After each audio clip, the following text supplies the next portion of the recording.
So now we're going to talk about an important construct which we're going to be discussing throughout the next several days, and that is the pyramid. Our society and every company and every organization we're involved with is structured as a pyramid. We're not talking about a pyramid scheme, we're talking about a pyramid structure. And so the idea is that at the lowest level of the pyramid, say in an organization, is you have your doers.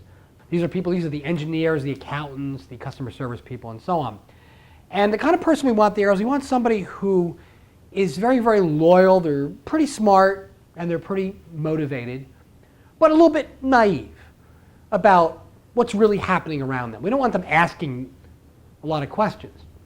And so picture them as being more like, kind of like sheep or dogs, for example. Sheep, ones that do what they're told, and dogs maybe are ones you want to be a little bit more aggressive. And then at a higher level, we have salespeople. They're primarily dogs. We don't want any sheep being salespeople. And they're hustlers. They're not managers. They don't expect to be managers. And they're generally not that smart. But they're very, very aggressive. They're like dogs. They go after the meat. Then as we move up into middle management, we want your classic yes man or yes woman. These are people that are a little bit naive about the agenda and the reasons and the why things are done, but they're pretty smart about politics and relationships and things like that. We want them to be very aggressive. We often want them to be in debt. We want them to be good family people who have perhaps bought a house that's larger than they can afford, so they're going to work very hard and they're not generally going to put their job at risk, and that's a very, very important control mechanism. We prefer they have very, very few hobbies. We don't want them being distracted, and again, the idea is that a hobby gets them thinking at a level we don't want them thinking at.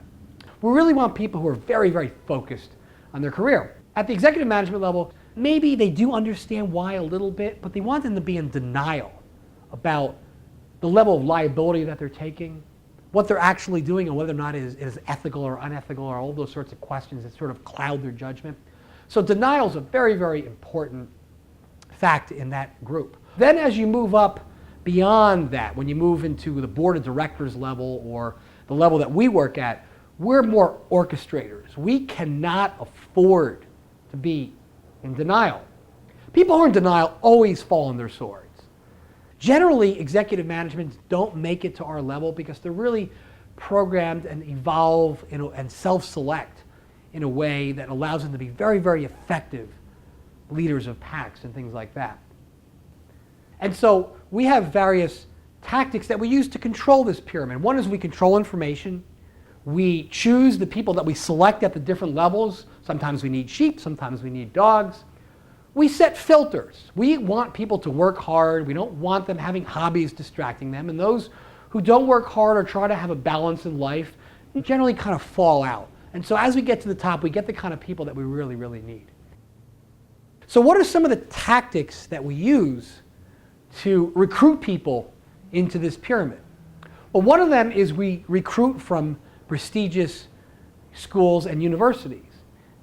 The school system is very, very good at socializing people. That's actually its primary function. And also the alumni networks are very useful because there's a certain level of loyalty or trust that is much more important than any level of cleverness, because really we don't need the dogs, these middle managers and executive managers, to be that clever. We're more concerned about loyalty and being able to follow directions. And that's really what the school system is for. In this pyramid, there's different levels of awareness. So we want the lower level people to be really caught in a perpetual state of childhood.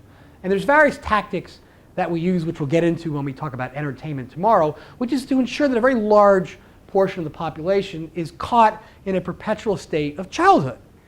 And in terms of executive management and middle management, we generally want them in a perpetual state of adolescence.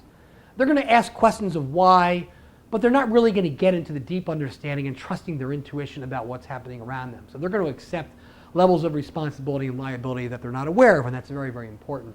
So we generally want them to accept the responsibility and liability for decisions that we make that we're fully aware of.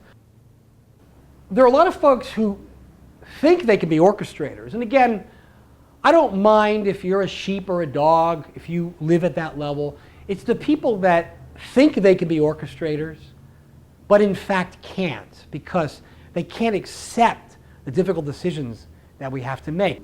The reason why we have a filtering mechanism and make people work their way up is that we don't want people who are willing to take the red pill or come down the rabbit hole with us and then get all flustered over all the complexities of the decisions and the dilemmas and the morality that they have to deal with. I call them rats. They're people who don't belong here. We don't want to be in that situation. Rats scurry around.